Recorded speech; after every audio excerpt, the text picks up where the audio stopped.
with Hayes, Noodles, and the O-Dog on TSN 1050.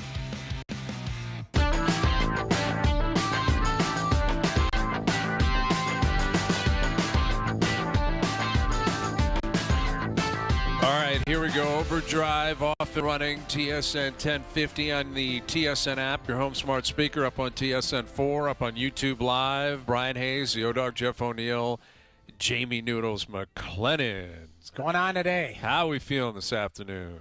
Hazy, I have a question for you out of the gate. I know you say that you're a die-hard Green Bay Packers fan and that growing up, you and Billy Bob, your dad, were die-hard Leafs fans. Yeah. It's now into the conference finals. I personally have a lot of balls in the air. I got my old team, the Canes. I've got a Canadian team. Love Canada, love the Habs right now. I want to see them do well. I also want to see Mitch Marner do well. What kind of lean do you have? Or are you like, I'm Leaf guy and everyone else can screw themselves because I don't care? Because I think there's a good feeling about the Habs around Canada. I think a lot of people are jumping on board. But I know there's people like you that say, I hope the Habs lose. No, I don't have that viewpoint. I'm not openly rooting for or against anybody. You just honestly, don't. You like enjoying the games and whatever happens. Well, I'll be honest. You know, professionally, I look at through the lens of this show. Basically, everything in sports, I look through the lens of what is going to make our show better. That's the truth. Okay, so And what scenario, if you give me a top 3 scenario list for this show, is it Habs doing well? Habs Vegas Cup final is number 1 on the list. And it's not even close. It's not even close. You put Mitch Marner in the Cup final back in a Canadian city playing at the Bell Center, you know, chasing a Conn Smythe. Let's be clear here. If Vegas finds a way to beat Colorado, I got to believe Mitch Marner is going to have a great series. We would have to do Boston Pizza OverDrive from Montreal. I think we probably have to. I mean, it's a layup. Right. That's a layup. I think you're right. That just seems like a formality. For the first 2 home games of the series. I'd say, I guess we'd have to. I'd say I don't want to, but I'd say maybe we have to. I just want to add in here quickly. Wasn't it a week ago it was his Buffalo Sabres? Oh, yeah. Like that was lost. Super that's fan. all gone, right? Yeah. Oh, Lake Erie Zone or whatever it is. Wherever it goes. So I never once said my Buffalo Sabres. Oh, you love the Buffalo. I told a story when I was a kid. My grandpappy couldn't afford tickets, and he drove us to Montreal to see Habs games. So, therefore, we took a liking to the team. Just a quick 5-hour drive to save money on gas because you couldn't get to the gardens. Well, listen, I'm honestly, I'm not really rooting for or against anybody, but I had someone bring this to my attention recently that they looked at the Habs as like a team that is generally liked by everybody. And I had never really thought of that because growing up in Toronto, you know, obviously the Leafs and the Habs, there was always such a big rivalry. There always has been and there always will be. But I get, like, the Leafs it's black or white. You know, I was just going to ask you, well, why is it if the Leafs were in the conference final, which seems like craziness to even say that, why would there just be hatred and hit pieces and garbage? I don't know what there's a hatred there. Where it's like everyone would say that team makes me sick. Yeah. Like there was an article way back in the day, like about they were the most hate with Tux and Corse and all those guys. It was like the most hated team in pro sports. I'm like, why are we saying the Montreal Canadiens are so likable? Which I totally agree with, and yet the other organization is just hated. It's not difficult to figure out. Toronto. Noodles, you're from the West. Like, do people hate Montrealers in Edmonton? I don't know. Maybe they do. You know what it is? It's just, I mean, I guess growing up, my friends were either Boston fans or Tell us why Habs you hate fans. us, Jamie.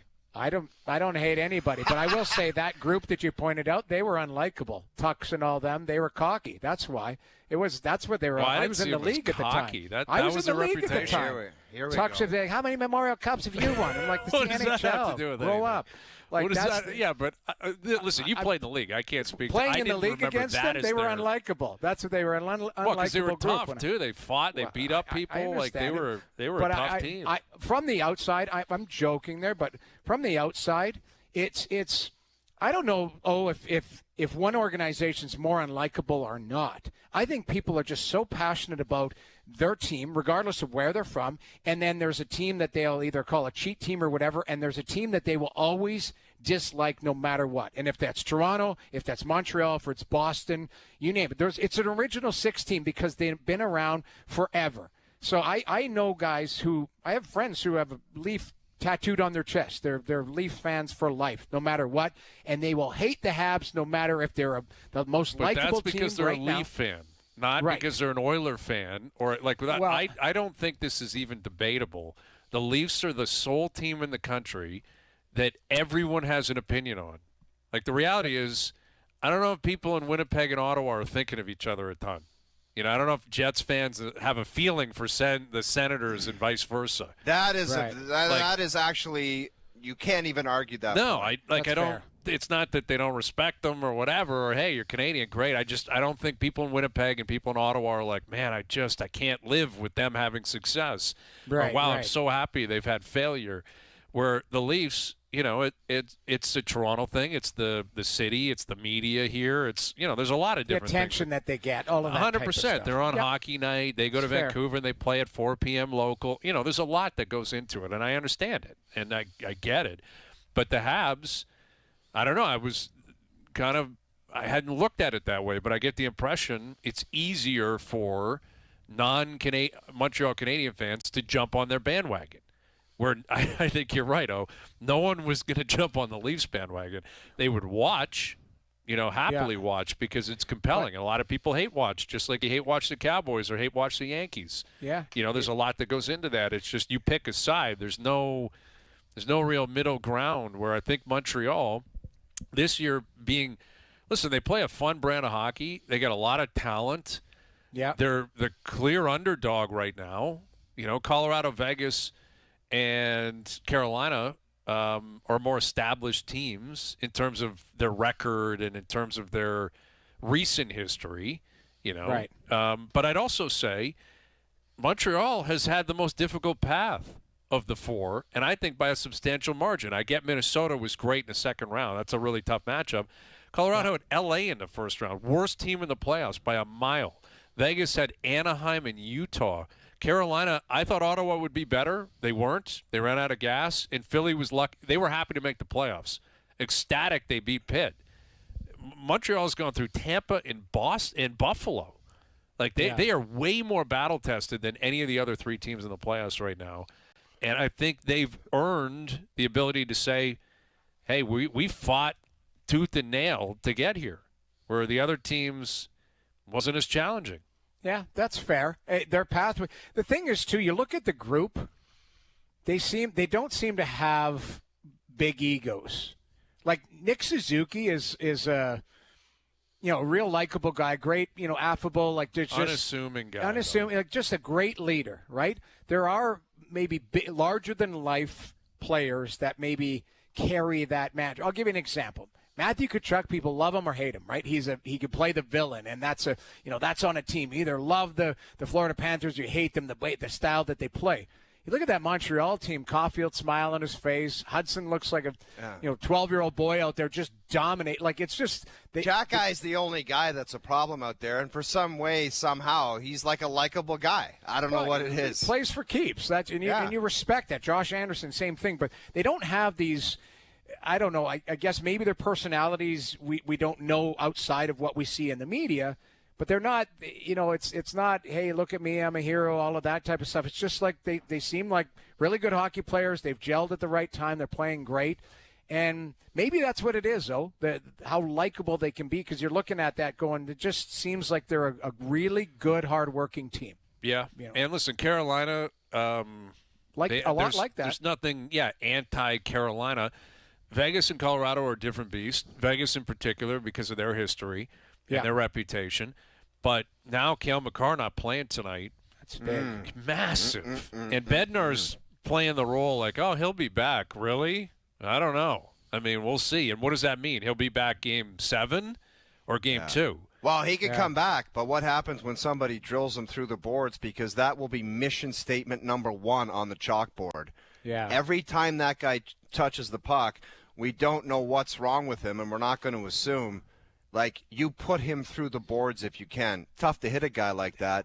But for some weird reason, guys, like if I could take it back to when I was playing, if if the coach came in the morning and said, guys, there's going to be no Nick Lidstrom playing tonight for Detroit, you're like, that's a big deal. Big.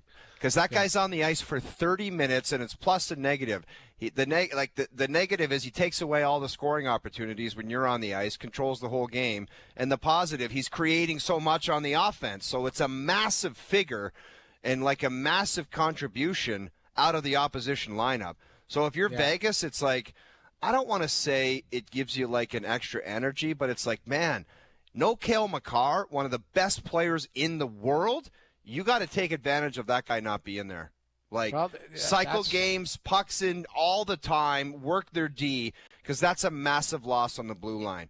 It's not Joe Blow kind of 3 or 4 D-man kind of missing a game. That's irreplaceable player maybe in the league. Maybe so, Brian. But maybe so. That's what you're – like, that's the one thing that you can't factor in. That's why you have to play the games, because you have no idea of what the health of the team is on the other side. Carolina's had 12 days off. You're assuming that team's healthy. We have no idea who's at 100% for the Habs because they just went through 14 games and, different types of wars. Vegas, Mark Stone, banged up. You look at it like that's half of the battle to go deep into the playoffs is health. And that can change the trajectory of a series very quickly. Ask the Edmonton Oilers. McDavid, that was a nothing play. All of a sudden, what is it, whatever he had, cracked ankle or whatever the hell that was. That changed the trajectory of that series, period. Makar, who knows if he comes back game 2 and if he's at 100%. That looked like something injured, like shoulder or, he went off in a weird, I don't know if you saw that 0-2 or Hayes, like that hit, he was, it seemed shoulder related. I'm not, don't quote me on that. They haven't played in a while either, right? Yeah. They've had a lot of time and he's still not playing tonight. Exactly. Like that's very significant. Concerning. It might be the equalizer for the series. Like it really might make this a coin flip. I'd still lean Colorado. If Makar was healthy and 100%, I would lean them significantly. But you're right. Take him out of the lineup changes a lot of things. If he does end up playing, they're going to be all over him. And you start the Stanley Cup playoffs, I'm sure every team, 16 teams, say, hey, we're feeling it. Let's see what goes. You could smell blood in the water now. There's 4 teams left. Yeah. Like, you're this close to it. You got 8 wins to change your life forever. You know, you're halfway home. It does still feel like a lot of road ahead of you, but there's only a couple teams in your way now. You know who you're playing in the conference final, and you know what the combination of who you're going to meet in the cup final. So, it's going to be great to see how that starts up tonight. Game 1 between Colorado and Vegas. You got Game 2, Oklahoma City against San Antonio tonight. You have the Jays trying to, I guess, split New York now. Dylan Cease got hit for the first time basically all year last night. Gave up the home run balls, killing him at Yankee Stadium. He was great after 3, though. It looked really good, and then you get 5 runs for a 3-run shot. Then. Yeah, I know. And the offense just isn't. It's just not clicking, man. Like they just have a vibe right now, Brian, where you're like, what is around the corner that's going to cost this team the game? It's like night after night they can be cruising, and you're like, they look comfortable. It might be a couple-run lead, and it's either an error, like somebody gets picked off, or a long ball, and it's like game over. And it's like it's just bad mojo they got right now. They're not playing good enough. That's the bottom line. That's the thing. Like they are not. They're not defending very well. Teams are stealing bases on them a lot, and they don't really hit for power. Like last night was particularly cruel again in the 9th. Like they had a rally going. They score another run. They were down 2 going into the 9th. They score a run. They've got bases, not full, but they've got runners on, and they just can't get a big hit. And you got Springer coming up. You got Guerrero coming up. Okamoto's been up a couple times with runners on recently, and now he's cooling off. Yeah, they can't find a mojo, and Now you look at it, the Rays, they're like 11.5 back of the Rays and 8.5 or something back of the Yankees. And yes, there's a lot of time left. The luxury they have is the rest of the American League has been horrendous. They're like 2 games out of the third wild card spot, so you're actually still in the race. But the bullpen's depleted, and they don't have a day off for a long time. It's tough. And you got Cam Schlittler on the mound tonight. This kid's been unbelievable for the Yankees. So if your bats are cold and you're seeing that guy on the mound, it's not great. It's not great. All right, we got role play level of concern coming up where John Schneider, I believe, will be played by one of us. Brad Treliving coming up from Switzerland, the co-GM of Team Canada. So we'll get into how the team's looking over there. What's up with the captaincy, Sid, Celebrini? What is he learning about Sid?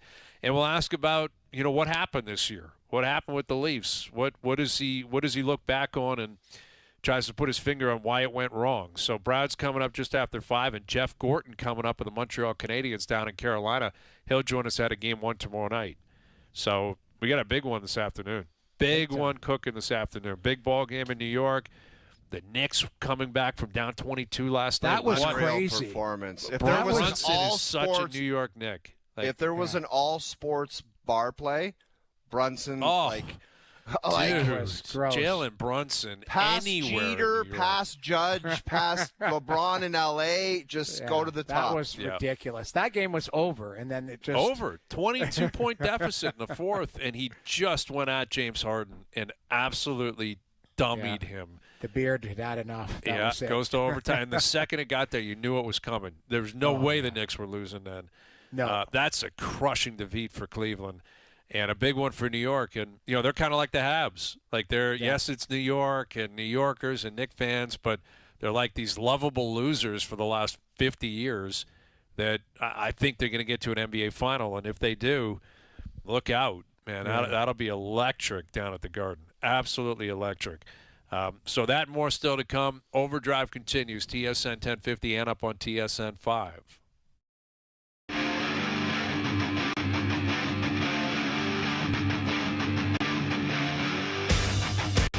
All right, OverDrive continues, powered by FanDuel, bringing you more ways to play your game your way. Jeff Gorton coming up in about 10 minutes. The Habs have landed in Carolina, Game 1 tomorrow night.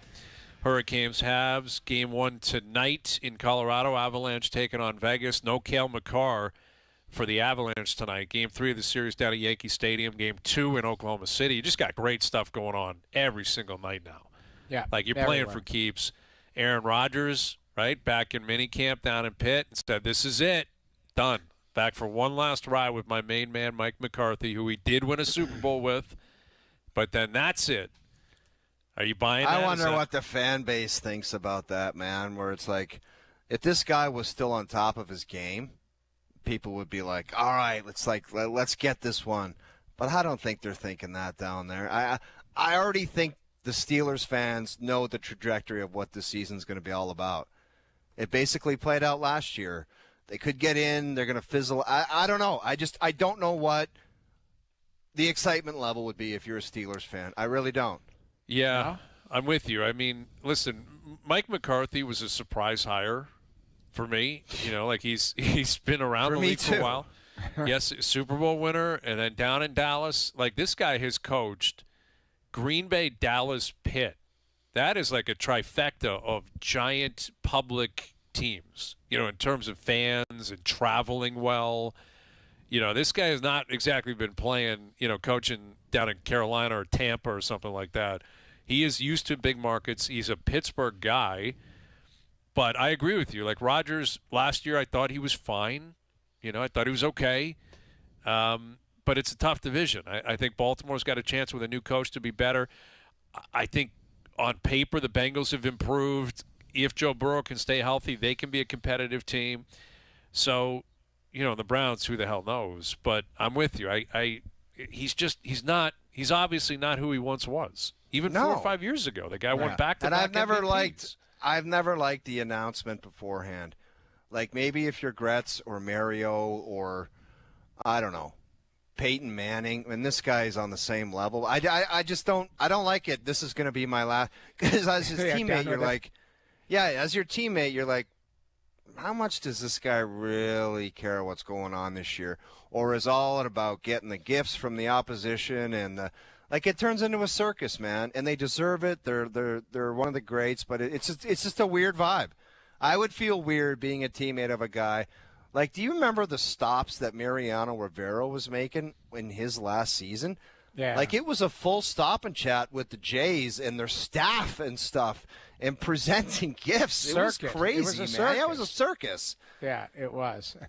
Yeah, and baseball is different because you go everywhere. You're in every single park now, and you're there for days. And you're right. Like, I've heard the stories of Rivera, actually meeting and greeting with all of the staff because he was at the Rogers Center his whole career, played the American League East his whole career. It was Toronto, Fenway, Camden Yards, the Trop, like those. He was there more than any other stadium in the league. And baseball's different than football. Rogers is going to have 8 or 9 road games this year, but I'm also not convinced he's actually 100% going to retire. No? He's kind of the Brett. He's Brett Favre. Like Favre pulled it on him when Rogers got drafted to Green Bay, and I'm just saying, I think it's probably 90% certain this is it and he's done. But what if he has a good year?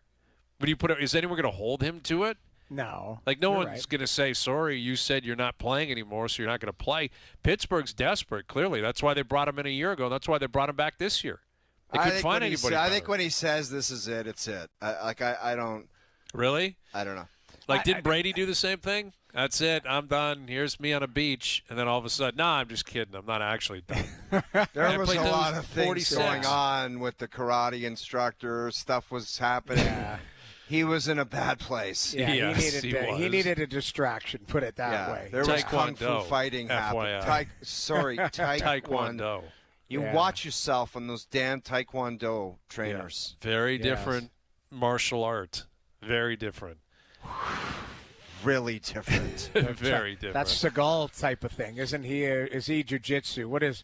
My son takes jiu-jitsu. This guy was a combo I love of Taekwondo and yoga. Oh, Yes, so he was. stretching Yes, he out. was. Yeah, that should have been sign number 1. You could be in Yeah. trouble. Yeah. But Tight hammy stretches. Yeah. yeah, I mean, we talked about Seagal a couple weeks ago. I honestly don't know Noodles. Yeah. Like I don't know what. What everyone his- says, "Hey, I got a black belt." What Has his anyone discipline followed was? that You don't stuff? know what his discipline was? Yes. What is your like? If I told you, "Hey, I got a black belt," how would anybody In what? know? Is it registered? Yeah. I got a don't black know. belt now. Yeah, you got What would you have- documentation of it? Like what? What would you guys remember? We had Gretzky on years ago, and I asked him, like, there's a saying, you're the Wayne Gretzky of what? Like, my wife is the Wayne Gretzky of shopping or whatever. Right. Like, if you were a black belt, what would you be a black belt of? Black belt of golf? Black belt no, of it definitely wouldn't be that. napping? Napping would. I could Snacking. possibly be a world champion. That's definitely possible. A black belt I'm only a snapper. black belt at the getting up at 4 a.m. because Early rising. I am black belt 4 a.m. guy. You're like a farmer, and yet you don't do anything. Like you get up at 4 and do nothing. Yeah. Yeah. It's Dude, that's not true. remarkable. You're not out feeding It's not true, chickens dude. or anything. No. Yeah. What are you doing Dude, at 4 a.m.? Goes for a run. Okay. Dude, Takes if pictures. I golf- it's kind of like if the I- black belt. How can you corroborate that? Well, if you're gonna golf early in the morning, you got to get the run in first. But you can't you- golf until 7:30 anyway. So that's Right, so 3 you and a got to half hit the hours. pavement at 5. Like Okay. you got to get it. Yeah, it's just that's when I wake up, dude. I don't even need an alarm clock. 4:11, my eyeballs just open up. That's and it's bizarre. not like I'm like, oh, I got to get another hour. I got a coffee, a large coffee, a fax. I make a fax at 4 a.m. Large Okay. coffee, double espresso. Yeah. And that's how I start my day. So maybe It's you're peaceful. not ready to get up. If you got to have that level of caffeine at 4:11, Dude, how about you everybody roll likes over and shut it everyone down likes a again? strong coffee that's an early. But it's amazing how much stuff you can get done. Like you got to if there's just little things like dishwasher, laundry, cleaning up, tidying up, like little. So waking the whole house Yeah, up whole at sort of 4 in the banging morning. plates. I and- am a ninja. I'm a ninja because I know my wife's a principal, man. She's got a busy job. I'm not waking her up. She'll kill me.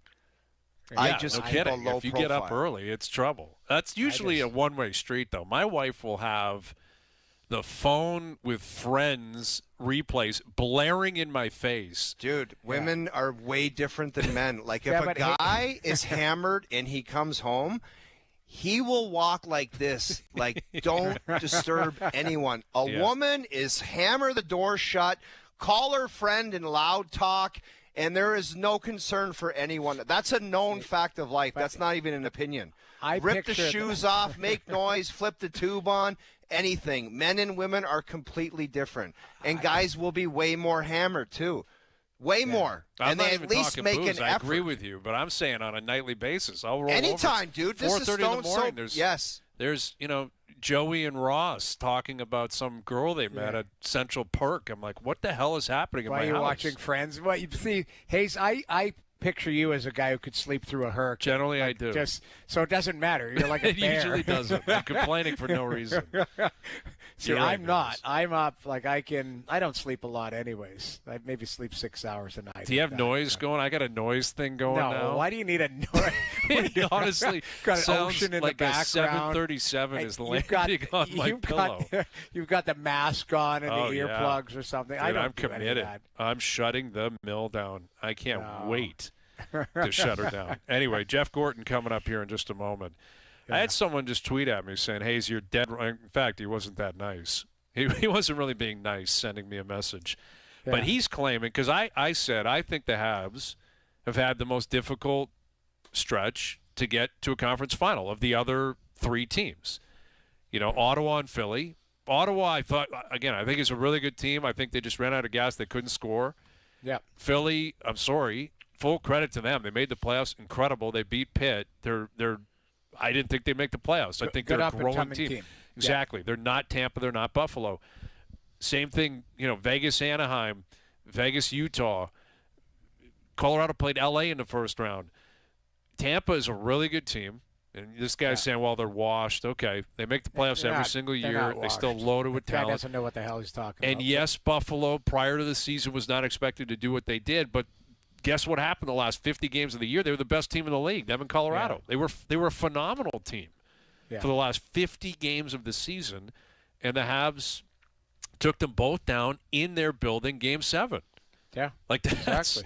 That's a really difficult I played golf with a guy stretch. today, Brian, who's like Danny DiPasquale says the Habs, you better watch out for them. And I'm like, they're playing Carolina, man. I think they're in big trouble. And he said, you watch yourself. Watch out for the Habs. Well, and I just found it tough to buy into. Don't you find going. They do. But do you not find it a little bit tough to buy into? 2 7-game series, and now they're up against Carolina, who just squashed 2 teams, regardless of what you think of the competition.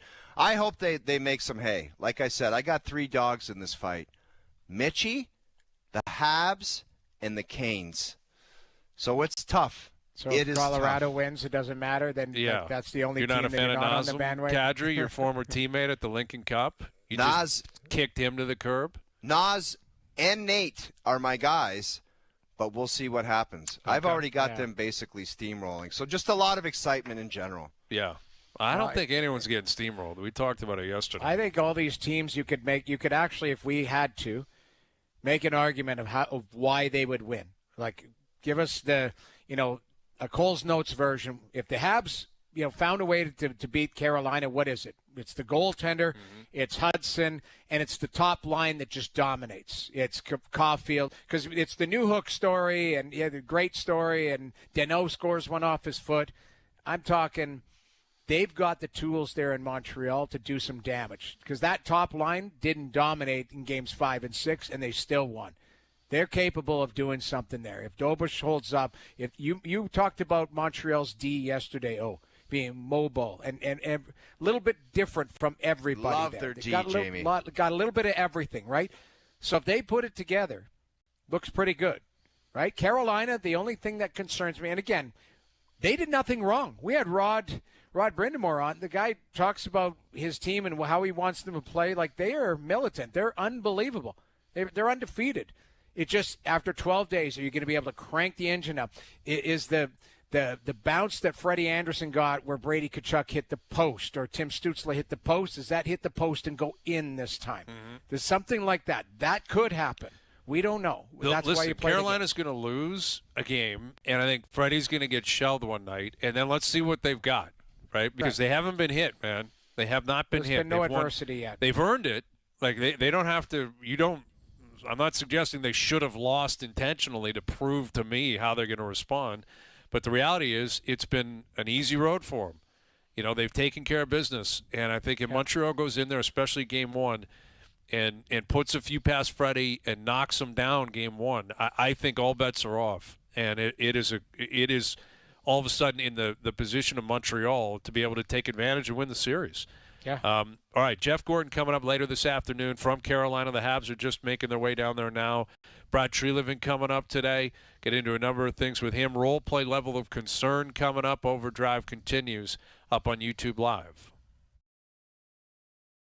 Now, back to OverDrive with Hayes, Noodles, and the O-Dog. You can never ask me to stop drinking. Do you understand? I do. I really do. All right, role play level of concern. We haven't played this in a while. It's one of our favorites. Lots of options. Lots of options. All right, let's begin with the aforementioned skip for the Toronto Blue Jays, John Schneider. Oh, you're playing the role of Blue Jays manager. JP, get your finger on it. John Schneider, what is your level of concern? Your chances of making the playoffs have faded away. Play it. You can never ask me to stop drinking. That is extreme. I understand that.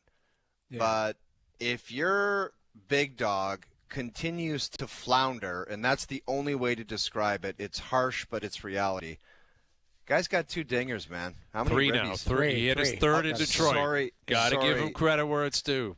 3 now. 3. And 48 how many games ribbies? deep. Three dingers, and how many ribbies? 8, 9. It's more 10? than that, but it's not a lot of extra base hits. It's ridiculous. It's terrible. Is what He's it been is. awful. Yeah. Vladdy's been terrible. So now we're talking about an incredible playoff, which is so much more important than the regular season. That's basically what you get paid for. Deserves all the props, but we keep talking about it. Last year he had 23 home runs. They're not getting bang for their buck. Well, they did in the playoffs, but it's like this has got to be way better. And he's the guy. You're talking about some of the Springer at-bats and guys. Vladdy has to lead the charge, man. Like you got, like we're back to the dribblers with guys on base. Like how many times are we seeing guys on base and just a dribbler to short, dribbler to third? And that's an old song, man, in Toronto. Like it was 2 years, even last year at the beginning of last year before they turned it around, it was the same thing.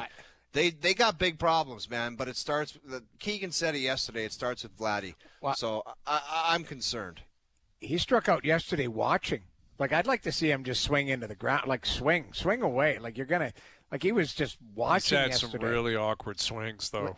Like I really, get it, you're right, but Noodles. He's not. He had 3 in a row, 3 strikes in a row, just sitting there watching him go by. I'm like, I'm sure in a you good played place. baseball growing up, and like it's not my A sport for analysis, but I do know one thing: baseball, you can look really stupid when you lose your confidence. Big time. Like Yeah. you are just in another planet, and you're swinging at stupid pitches. When I was playing Pee Wee baseball, I was unreal, but I lost my confidence. I swung at a pitch that had already hit the glove.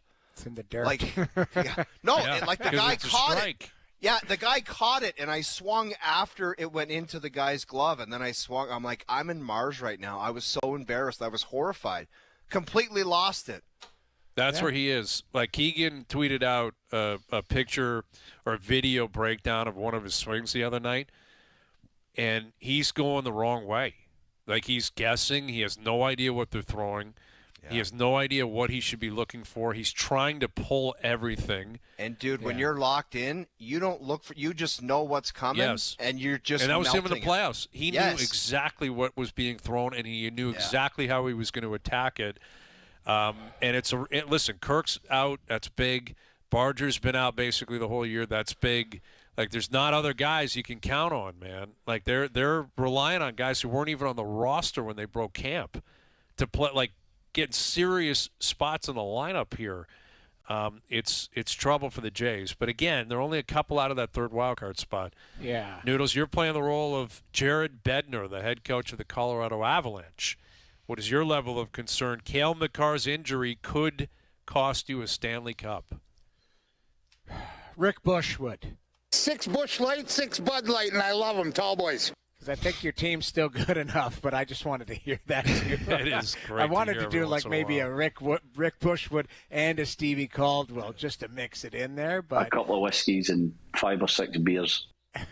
But it's Rick Bushwood because you can get through a couple games, but Makar is such a dynamic player. You're taking a superstar off the board. And if he's not available to you, man, that's concerning. So I still think they're as deep a team and as dominant a team you're going to see. But I am concerned. I'm not Nick Cage yet, but I'm concerned. No, I think that's reasonable. I'm curious how they play tonight without him. Like, they've had a lot of time, but Vegas is a really good team. And no Makar is very, very challenging. All right, I'm playing the role of American-born NBA players. American-born NBA players. What is my level of concern? We won't win an MVP for at least the next 5 years. Ooh. Play it. You can never, ever ask me to stop drinking. So there hasn't been an American flag for quite some time. And you've got Shai Gilgeous-Alexander. It's a Canadian flag. He's still, for me, he's got a runway of another 1, 2, maybe 3 MVPs. He's best player on the best team, and I think they'll continue to be. And he's obviously a guy that voters are connected to. Wemby's getting how many? 3, 4, 5 in the next decade? Wemby's going to win a lot of MVPs. A lot. If he stays healthy. That's France. I think the Joker's still got another couple years in this window where he is going to put up electric numbers. That's not an American flag.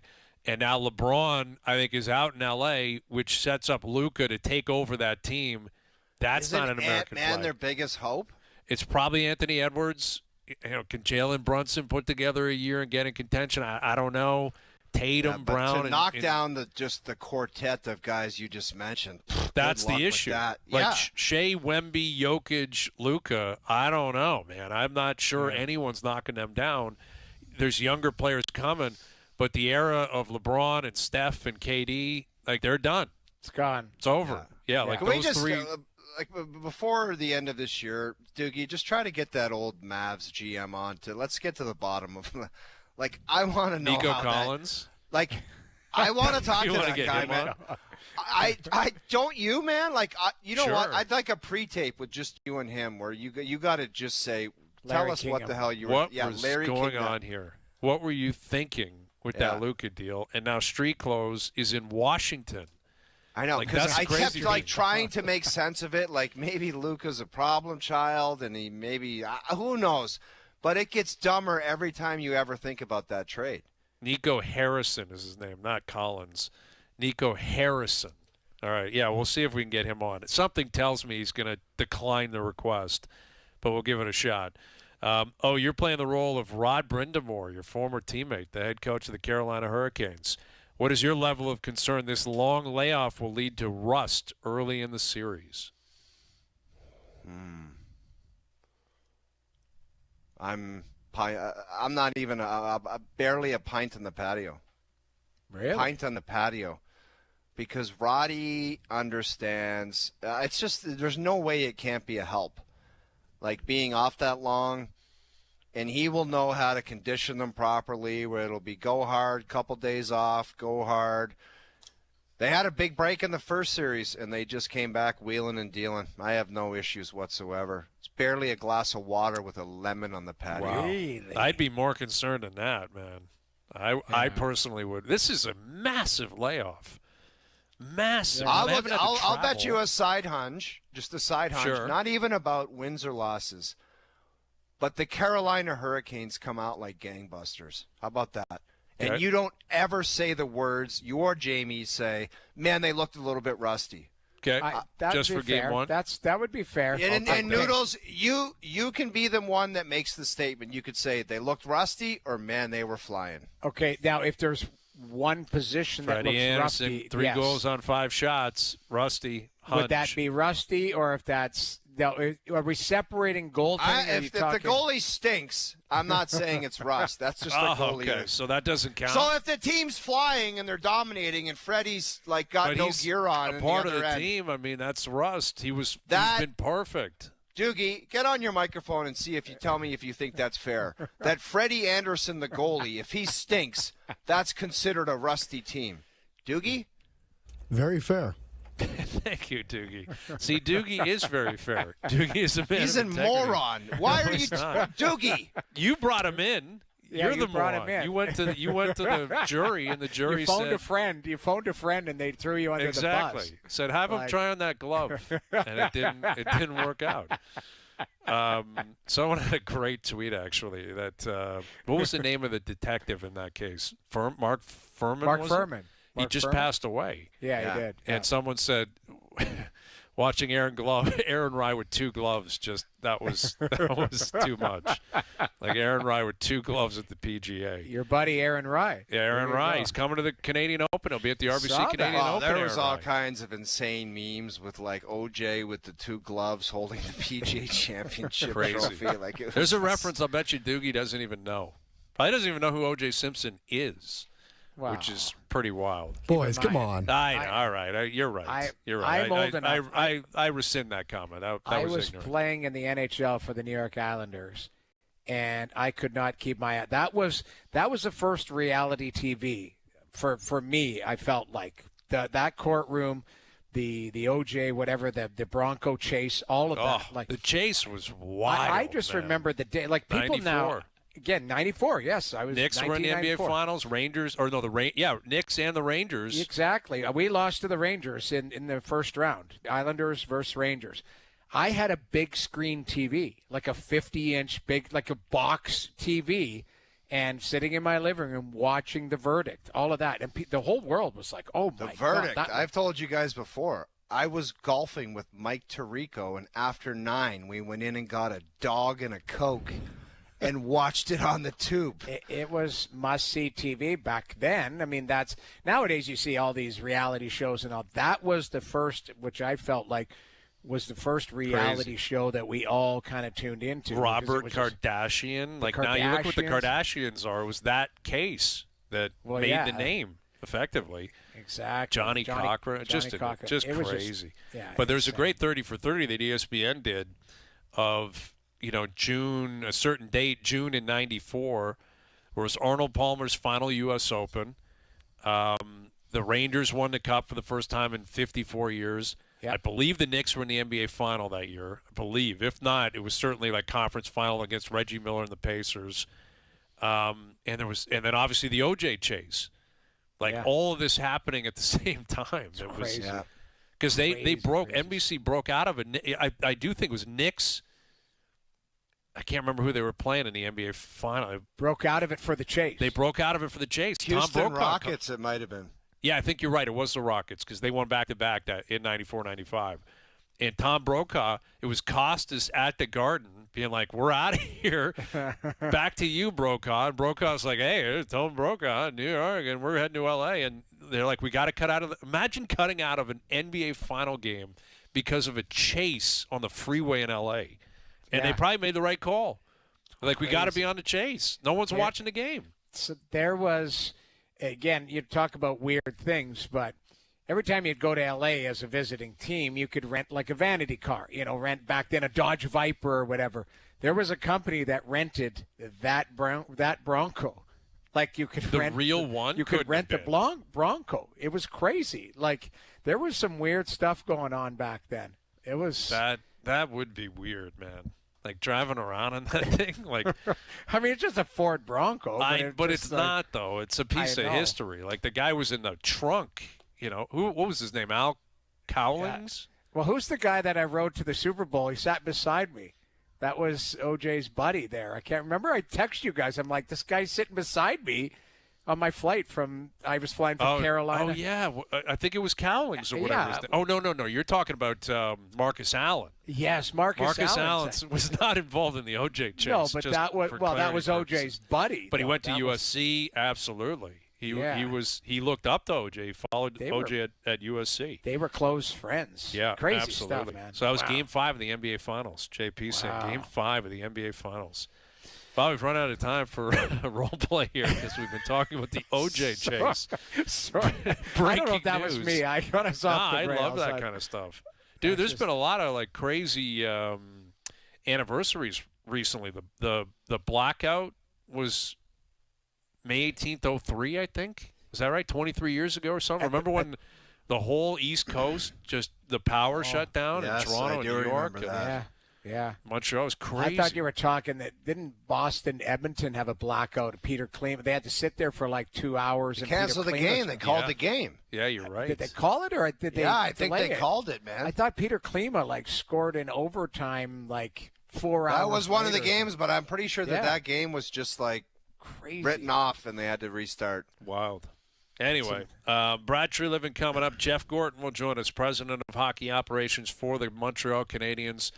Habs, Carolina, Jays, Yankees. It's going to be a great night of sports. Hour 2 coming up. OverDrive continues up on YouTube Live. This is OverDrive with Hayes, Noodles, and the O-Dog on TSN 1050.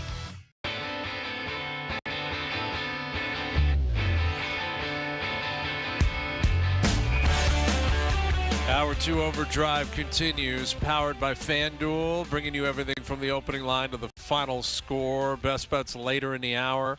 Jays in action tonight. You got the PWHL final tonight. You've got Game 2, Oklahoma City against the Spurs. You've got Game 1 of the Western Final in the Stanley Cup playoffs. It's a beautiful thing. It's a beautiful thing. And the Habs have landed in Carolina. Jeff Gorton coming up in about a half an hour. He'll join us to help tee up that series and look back on the first 2 rounds for the Habs. And Brad Treliving coming up in a couple of minutes. He's over there at the World Championships, right? Yeah. Hazy, big events. You're missing one. I'm heading out to Kelowna tomorrow, the Mem Cup, my second home. And I said it about Manitoba. When I got off the plane, Hazy, you looked at me and you said, I feel like we're home. Yeah. And I think I'm going to have that same feeling when I get out there to Kelowna. It is beautiful. It is beautiful. I don't have a place there anymore, but I used to live there. Had a place. I'd train there in the summers. It's great. Beauty. Yeah, I've never been to Kelowna. Place. I've never done the Kelowna trip. It'll be tough to beat the Peg because that's our second home, Hazy. Yes. But well, they embraced us, so we just immediately felt the love in the Peg. Like it was just a phenomenal. Those were our 3 best shows of the year at Boston Pizza and the Peg. Yeah, I think you're probably right. And the Super Bowl was real close, though. I thought we brought the heat out in San Fran. So, I think Calgary next year, the Grey Cup. Super Bowl's in L.A. Yeah. I got to see it happening. That Super Bowl, I got one tweet that stuck with me and made me immediately start to get back into the gym. Someone tweeted me and said, you've got to stop shaking the guest hands because when you lean over Noodles, your pro barrel rolls out. And I was like, man. Yeah. Well, we were doing breakfast there, man. Like breakfast of champs. We had a couple of meals. We let ourselves loose a little bit. Al Roker. We had dinner with Teddy Bruschi. Al Roker. Breakfast Brecky. with Roki. Still hates your guts. Oh, absolutely. What's the weather going to be like Sunday? Get the hell out of here. Al Roker doing weather updates. He's going to be probably in L.A. We are going to set up Roki on our set. The FanDuel set at the Super Bowl. Roki might be our first guest. Yeah, we're going to try for sure. And Teddy Bruschi, he owes us, right? Yep, he owes us. dinner. He was such a big fan of our presence. And by the way, I am paying. The Grappler is coming this year because the Grappler in that atmosphere, he will lasso people to come on the set. He's so dynamite.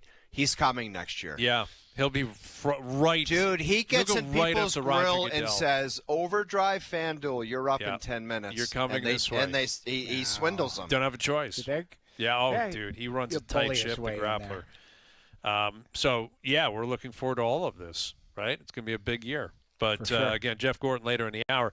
All right, caught up with Brad Treliving earlier today. He's over in Switzerland, co-GM of Team Canada. They're off to a really good start, right? Celebrini looks great. You got Sidney Crosby over there, a couple of Leafs, Tavares, Riley. Lots to get into with Brad, and we began by asking him how the team is coming together over in Switzerland.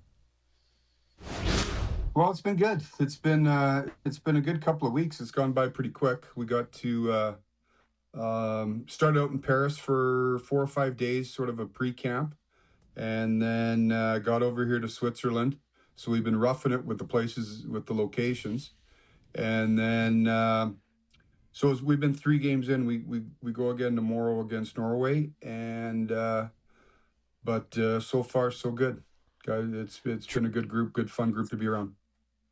Tree, can you break down the captaincy situation with Celebrini? Because I called the right play, which ultimately happened, and these guys said that Sid should be the captain. So how did it all go down? I said Sid would go over there and say, Junior, it's your turn, and I'm not going to take the C off you. Just give us a little inside info on how it went down. So really it was when we talked to Mac and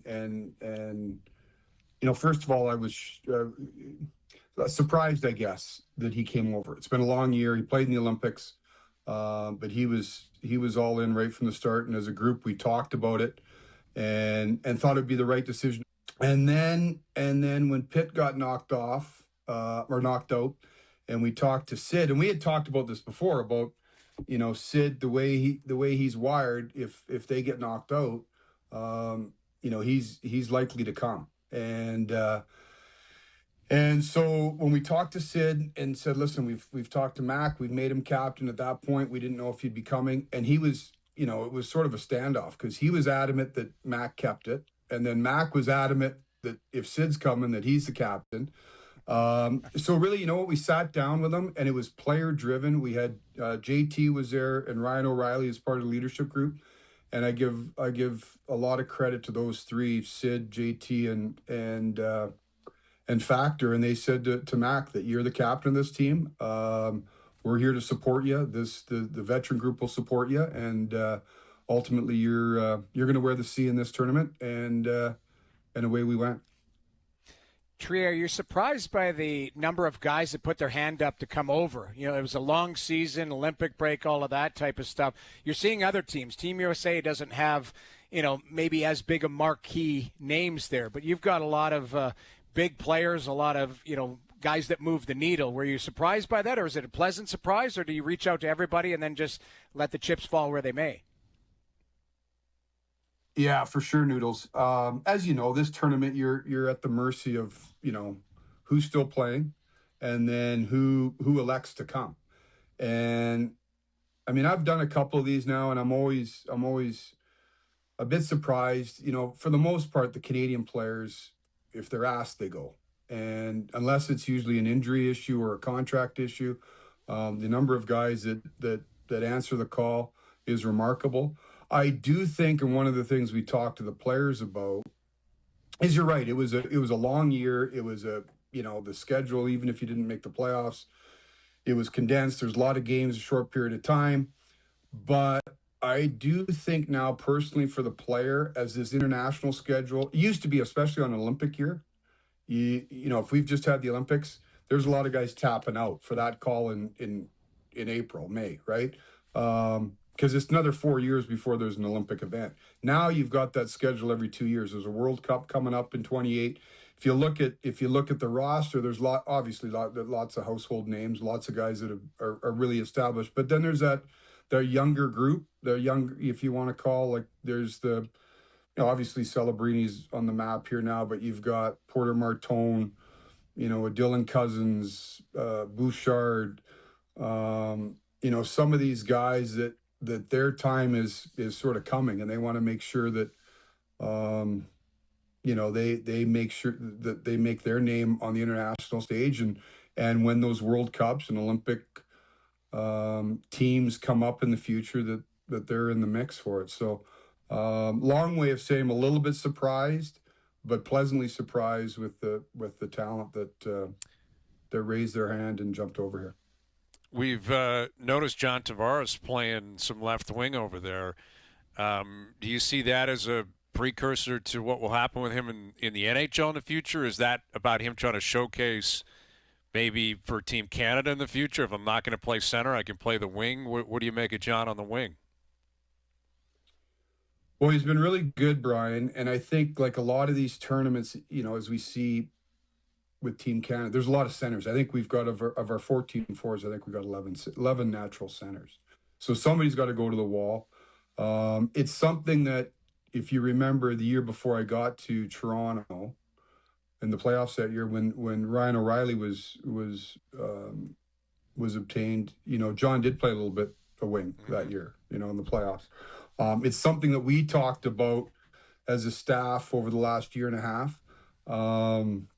He's been really good, and even on the big ice, John's moving well. He's playing with Ryan O'Reilly. There's been some chemistry there. I think John scored in every game, and he's been a leader. He's been a big influence for a lot of these young guys. So it is something. There's less responsibility, if you will, defensively. So it might be something that when he gets back to Toronto and as he carries on, that they look at, because he's been real good. With Brad Treliving, co-GM of Team Canada over at the World Championships. I guess I'll ask you about the other current Leaf that's on the roster, and Morgan Rielly. And Mo's a guy you know very well, obviously from your Leaf days, and there's been a lot of conversation about him, in terms of what he still has in the tank, in terms of the rest of his career, I guess, but even just the next couple of years. How do you answer that question? What Morgan Rielly can still do for whatever team he's playing on? Yeah, I still think there's lots of game there. It's something that Morgan and I talked a lot about when we were together. Listen, he's been there a long time. I think there's a heaviness that goes with it. He's a guy that he feels a real responsibility in Toronto. No question. The last couple of years, and he'd probably be the first to tell you that it hasn't been perfect by any stretch. But I still think there's lots of game left in Morgan. As you get older, you got to do different things in terms of your conditioning levels and how you take care of yourself. But even you see it here. You get him around, a different environment. He's been real solid, and we've had a chance to spend some time over here, him and I, and like I said, I know how much he cares about the Leafs, the market, but I do think there's hockey there, and you see, who knows what the future holds, but sometimes a change is good for everybody, right? And so I don't know what the future holds for him, but I still think there's a good NHL defenseman there. Trey, you talked about the last couple years. What do you think the biggest difference was from taking Florida to Game 7? It was obviously Game 5. Game 7 was disappointing, but it looked like you guys were kind of, you found something, and maybe if you stuck to it, it can continue. And then the next season started, and it just wasn't there. How do you kind of view that, and what do you think happened from the end of the playoffs until the start of the next season? Yeah, listen, I've had a little time to reflect, and I'm going to do more of it. And, when you're the manager, you take responsibility for it. So the responsibility is mine. But I always say management, coaching, players, we all share, right? We all got 33% of the pie here. I certainly think that, you can look and say there was injuries, and we the beginning of the year, the goaltenders we had lost the goaltenders, but everybody goes through injuries. To me, those was an excuse. There was a fall off there. Whether, we didn't have the buy-in. You can debate how we played a little bit. The biggest challenge for me was and I talked a little bit about it in November, is even the games we won, on the scoreboard, we weren't winning. Whether it be shot share, controlling play, driving play, and so that's something that maybe not for today, but in the future here, I'll be able to dissect a little bit further and give you a better, more intelligent answer. But certainly over the last little bit, it was a quick turnaround, left Toronto and jumped into this pretty quick. But certainly doing a lot of reflecting on my time there. Disappointing it came to an end, for sure. Loved every minute of it. But listen, I understand it was a tough year. And when you go through a year like that, there's consequences. But lots of good people there. And wish them all well, and hopefully they can regroup for next year. Well, I don't know if you've connected with Craig Berube, but you mentioned, all the change, and obviously Craig was let go last week, and, there was a lot of, reporting and discussing around the relationship between yourself and Craig and being on the same page, et cetera. Did you feel like the two of you connected the way you wanted to connect during the season? Yeah, for sure. And listen, there was never a time where we weren't on the same page. You debate with the coach and the manager. I think that's the most important relationship in the organization, right? And you're always going to have debates on certain things, but I consider Craig a good friend, a close friend. We talk regularly. Was sad to see things happen there. But like I said, we all know the business, and Craig's been around a long time, been in this game a long time, and understands when you go through a season like that, and then specifically when there's change in the regime, those things happen. But listen, we just didn't get it done, right? At the end of the day, you can sit here and there's all sorts of reasons, and like I said, there's to me a little bit of a death of a thousand cuts. But at the end of the day, I don't think our record was indicative of the type of team that we had there. And like you said, we see what the team was able to accomplish the year before. But Craig will do well.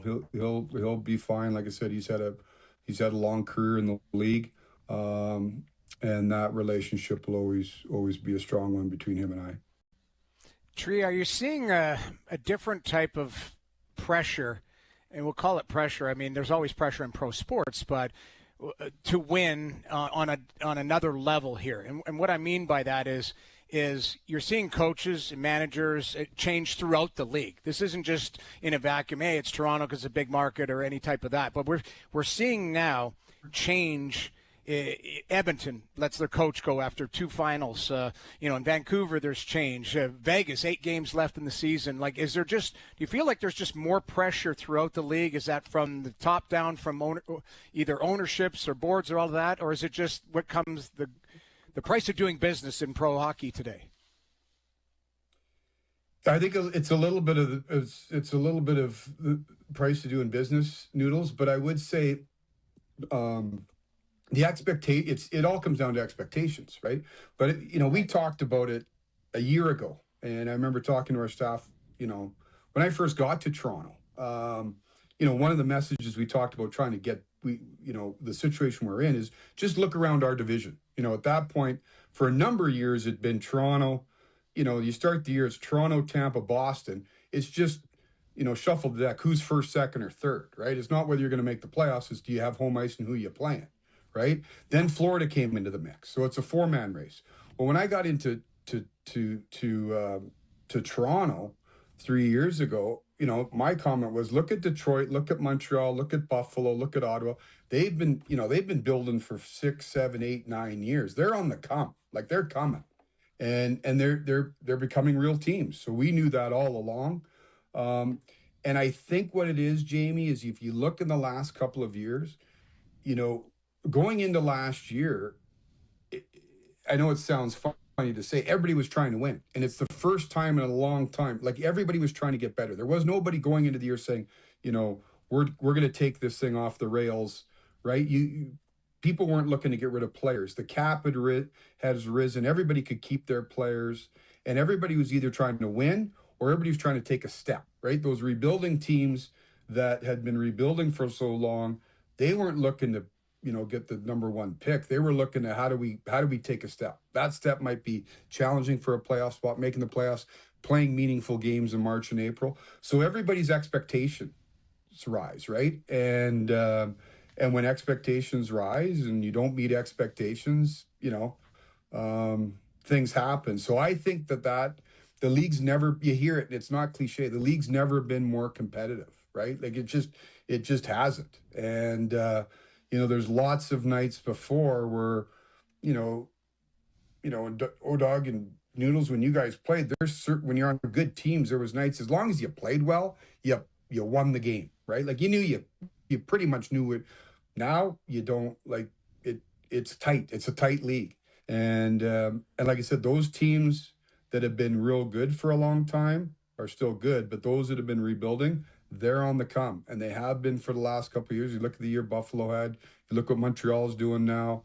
So the league's just tighter. It's more competitive, less margin for error, and more expectation. And like I said, when you have more expectation, you don't reach it, changes happen. Well, and it appears as if the nature of, the collective 32 GMs over the last couple of years has been, a conservative nature in terms of, like, massive change. We mentioned coaches. They'll move off coaches. But last offseason, it felt like nothing happened outside of Mitch leaving.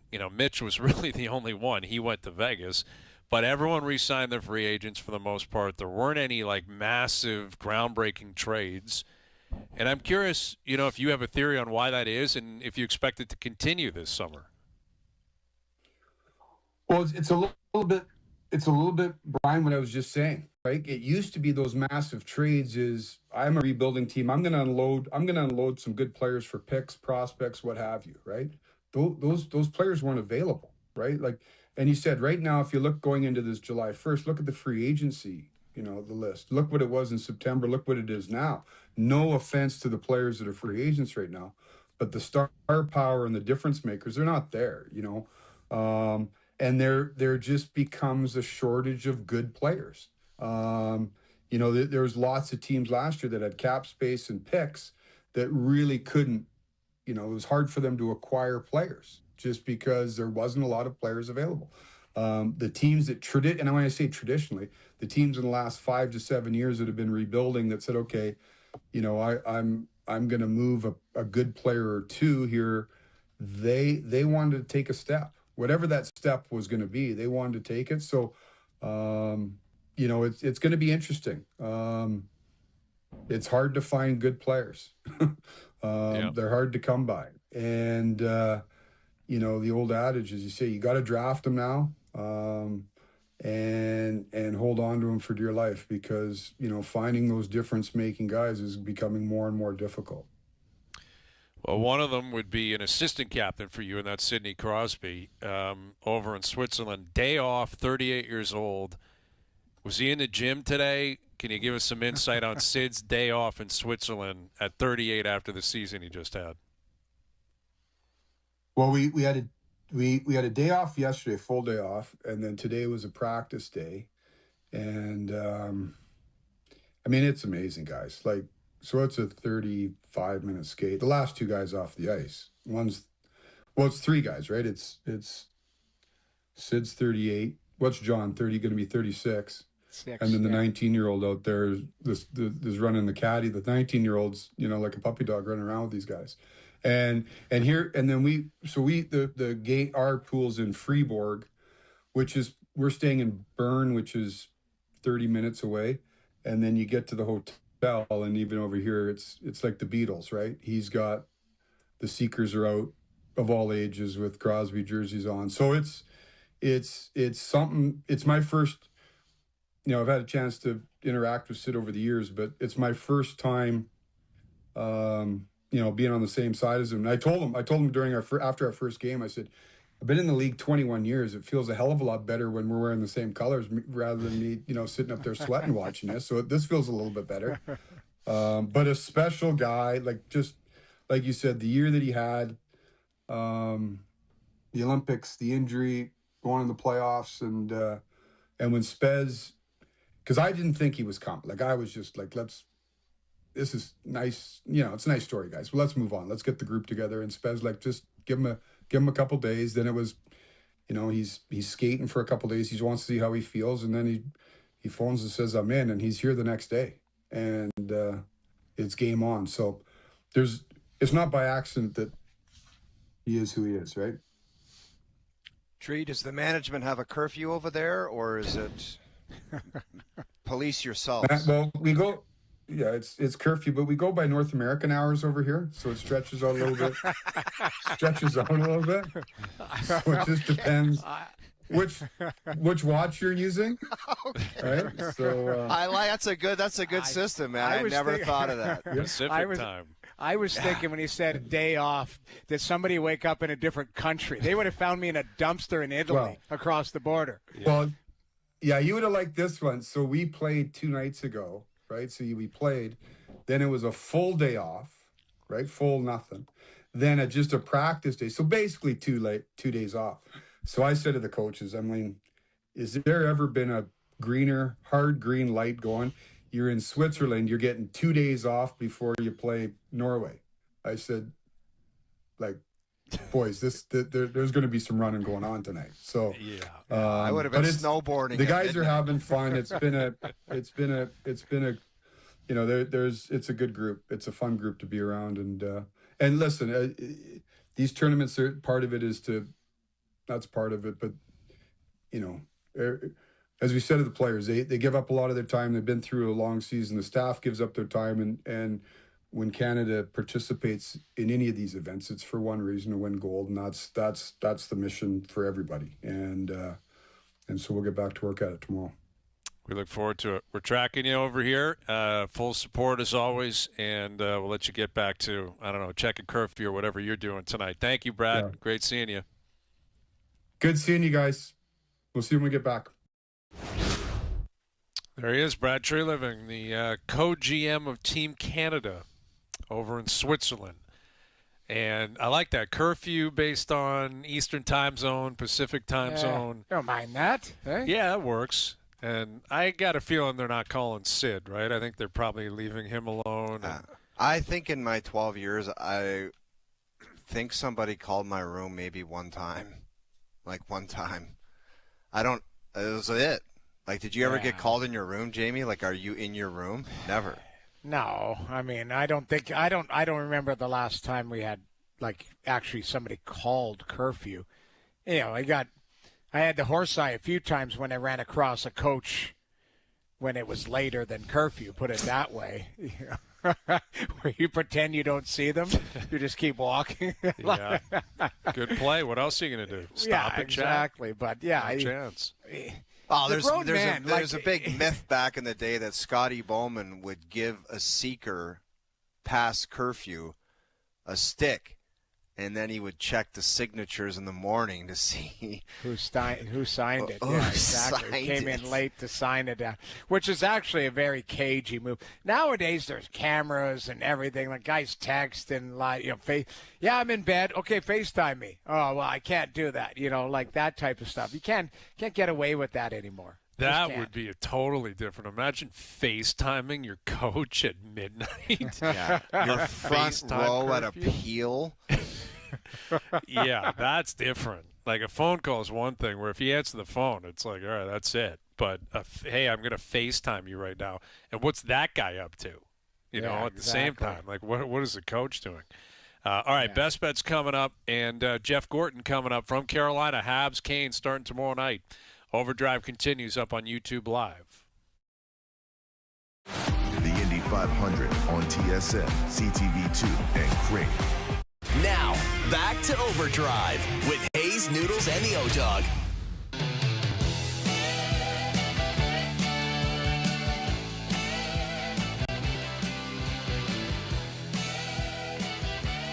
All right, best bets coming up later in the hour.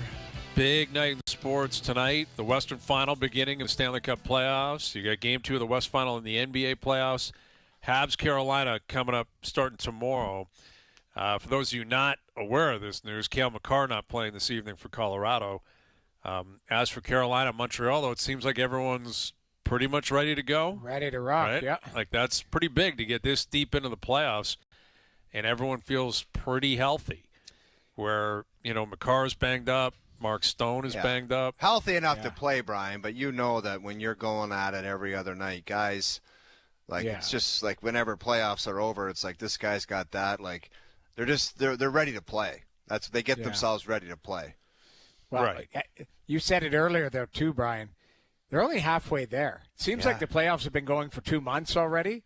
They're 8 wins in. They need another 8 wins to win the Stanley Cup. Like, it's a marathon, man. Like, You're right. That's but when you got the Marchand mojo, said. Jamie, like if you just break it down, like if we win 8 more hockey games, and it's so much more complicated and sophisticated than that, but like it starts entering your brain. Like if we win 8 more games, it could be. So those positive kind of like big moment thoughts are entering your head. It's awesome. That's it. 12 teams have gone home. Yes. A lot of teams have gone home, man. Good teams. Yes. Yeah. Good teams. Agreed. 28 are in off-season mode. 4 left. So you're right. Still got to get just as many wins as you've had up until this point. Just think about this, and it's a crazy thing. Guys that have been punted or didn't make, they're already skating again. Right. For next season. Full-blown workouts preparing for next year. All of it. They've had their month off, month and a half. Yeah. Go time. Like Kucherov's probably on the ice. Absolutely. Right now. McDavid is probably in the gym 2-a-days. Like, let's go. Right. Crazy, though. Like, and the other guys are just trying to, with tape and ice and everything, get through to the next game because they're battling. But that's the price you have to pay to go deep in the playoffs. Beauty of it. So Jeff Gordon coming up here in a moment.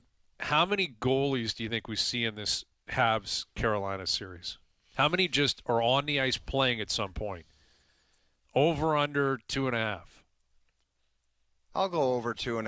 I think someone's going to get a courtesy yank where something might get out of hand. I don't know. There would be, for sure. Over 2.5, Brian. That makes somebody's going to get pulled at least in one of the games, right? So it happens. An off night here or there, something. Keep in mind how the goalies are getting accidentally on purpose run into. Both of those goalies, like Dobush was selling one. He did get hit. He legitimately did get hit by Zucker last game. But you hit him in the wrong space, he goes down. Same thing, Freddie. Freddie's a big body, but start accidentally running into him. Can find an injury or something. Yeah, Freddie is known to do that. I think we're looking at 3 for sure. Yeah. Yeah, I guess you're right in terms of like the idea of someone getting shelled at some point. But, you look at it like Colorado, Wedgwood, Blackwood, They both played. Yeah, exactly. Vegas, I feel like Carter Hart's just going to be the guy and he's just going to play unless there's an injury there. Yeah. But, we've been well aware of all the backups for all of these 4 teams. We discussed it the other day. None of them are making big money. Yeah. They're all relatively cheap compared to Bobrovsky and Hellebuck and Vasilevsky. Yeah. But somebody stopped me in my tracks because I was thinking this is crazy, and then somebody reminded me, it might have been even you, Brian, the years before that, it was a lot of Vasilevsky making 8 or 9. 6 in a row.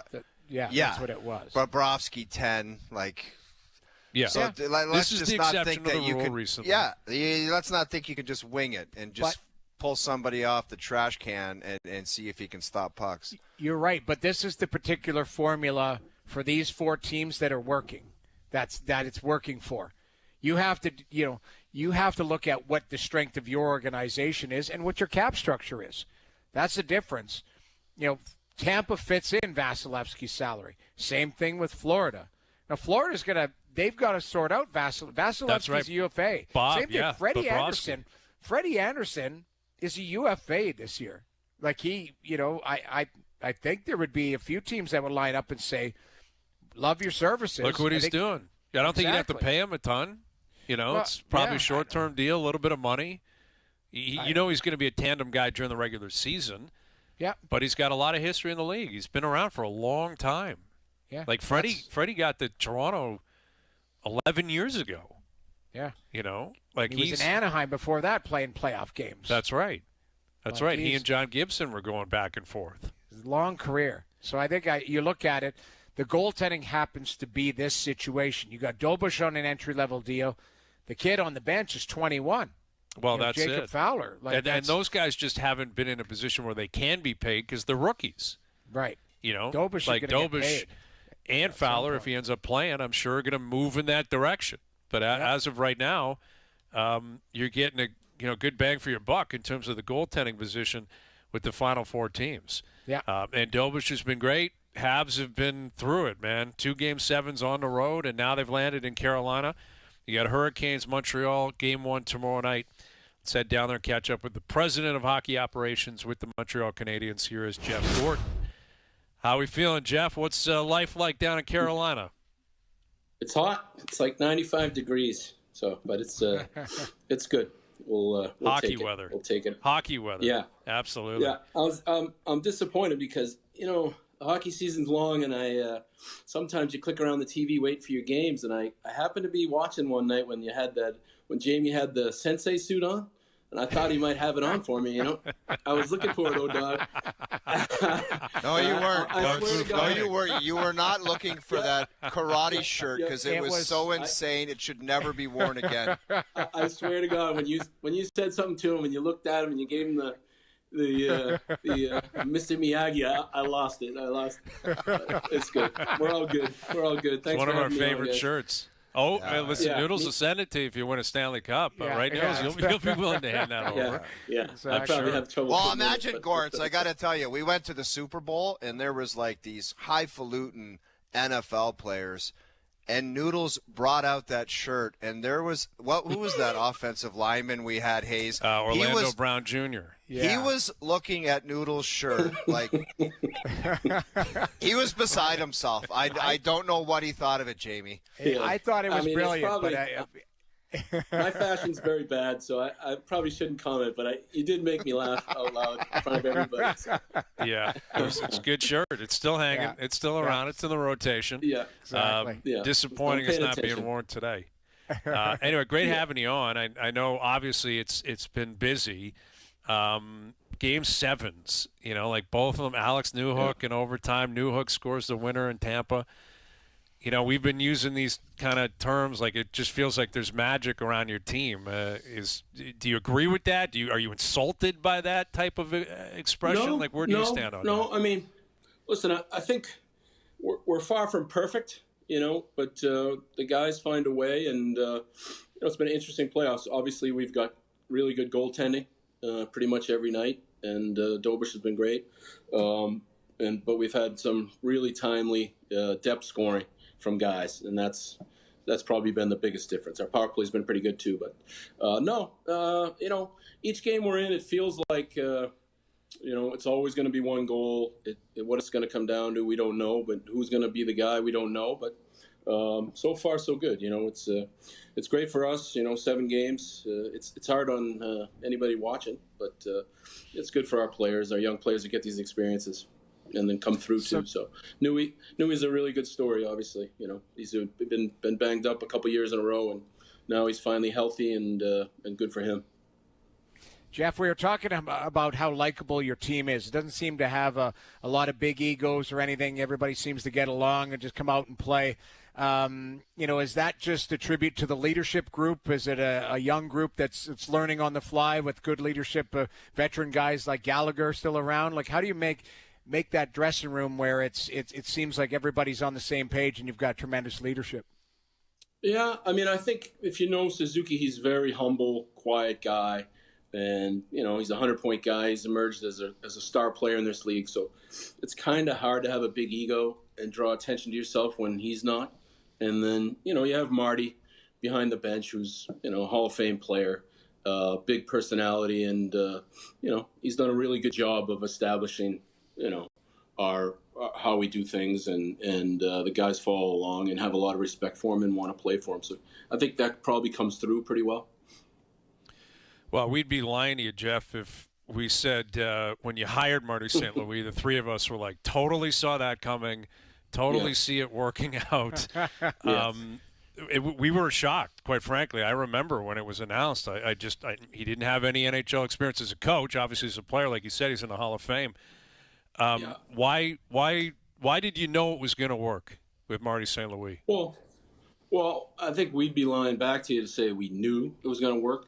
The thing about Marty was I knew him. I had history with him. Ken had history with him. And he was willing to come, to be perfectly frank, he was willing to come for basically free for the last 3 months of the season. And, we were pretty down on the dumps. So the idea of that, to maybe walk in the room and kind of throw some energy into our group seemed exciting and worth a shot and no downside. So, there's always that part of hockey that we knew him well and we knew that he had a chance to be successful based on his character, his leadership, his personality.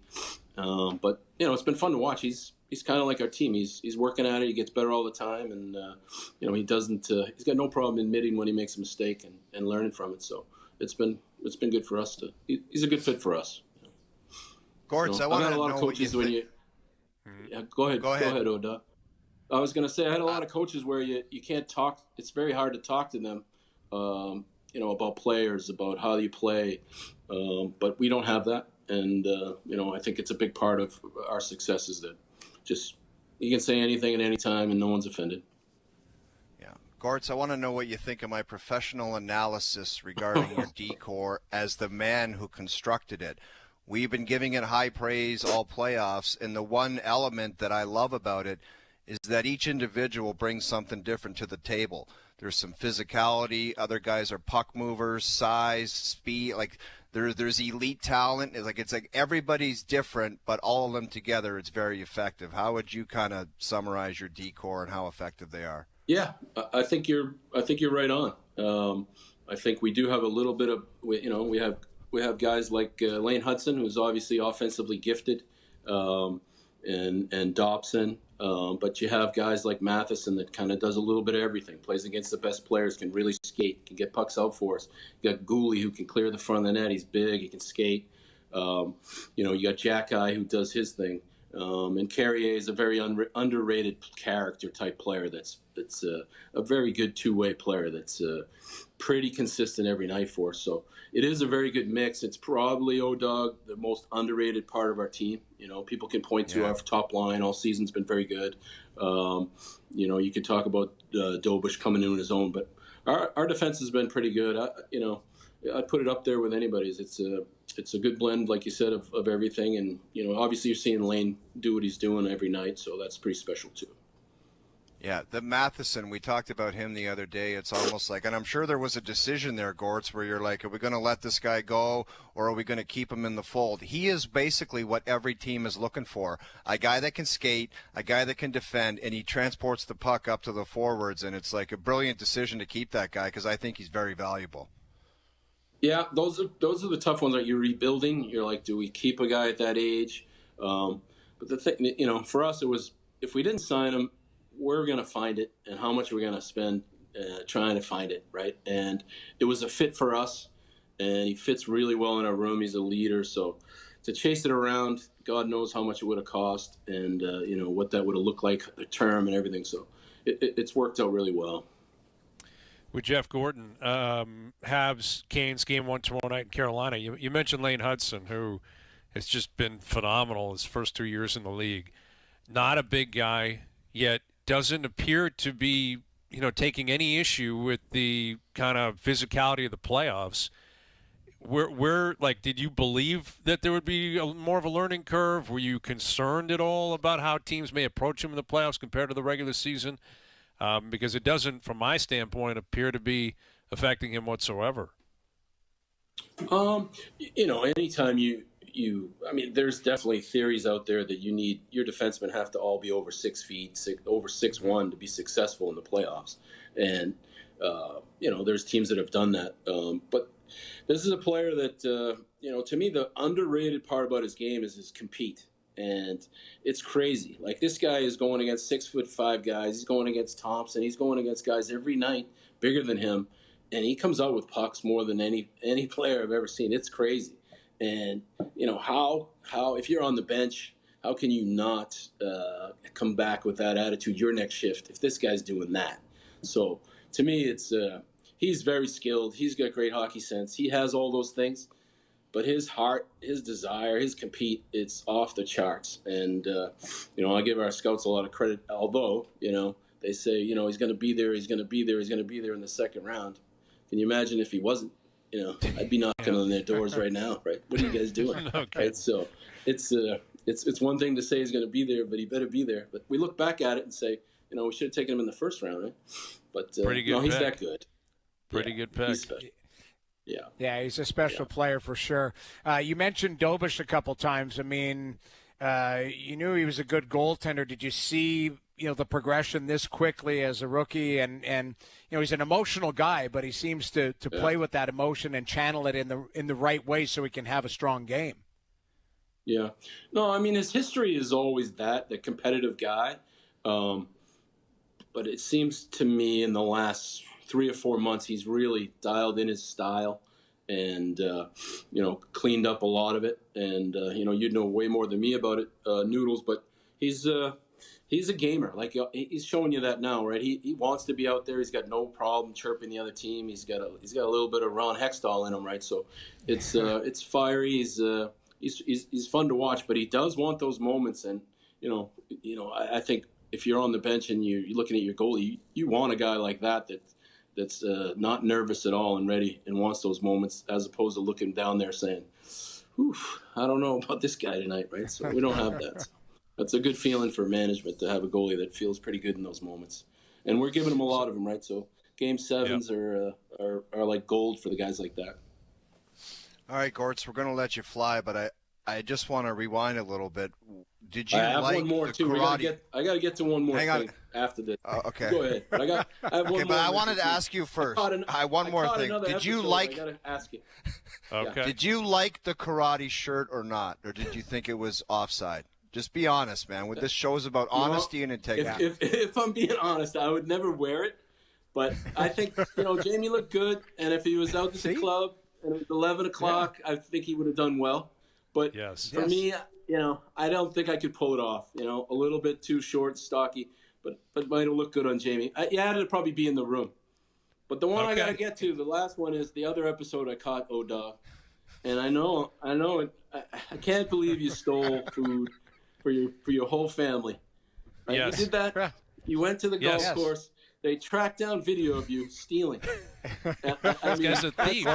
He's not allowed in Quebec. Yeah. Gort, it wasn't your first time. Gortz, I'm being dead serious. It was for my wife. Sometimes she has a coffee after dinner, and she likes a little treat. And I don't like going to Costco and buying.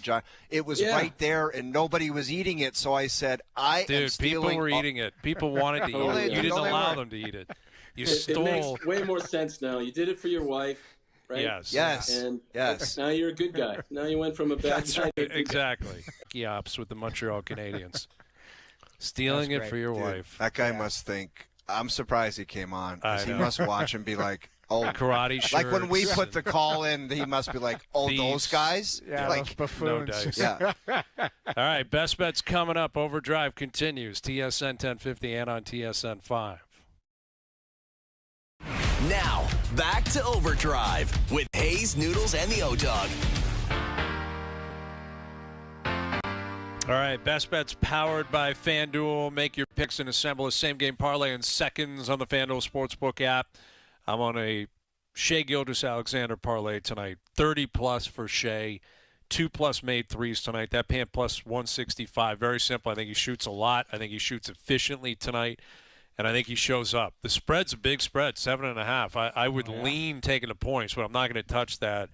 But I think, the Spurs are legit, very legit. They're going to be a good game, but I think Oklahoma City wins tonight. Colorado, Vegas, I just don't have a vibe on game one. I know. Both of them have been off for a while. McCarr's not playing. Going to avoid that game. Best bets powered by FanDuel. Same game parlays available for every NBA playoff game on the FanDuel Sportsbook app. Please play responsibly. 19+, physically located in Ontario. All right, there we go. Good stuff today. Thanks to Brad Treliving. Thanks to Jeff Gordon. Role play. Thanks to everyone behind the scenes for helping out. We appreciate it. Everyone for tuning in today. TV, radio, podcast, web, and, of course, up on YouTube Live. We're out of here. Enjoy your evenings. Enjoy the games tonight. We're back tomorrow at? We'll chat from the Okanagan, 4 p.m. We'll chat then.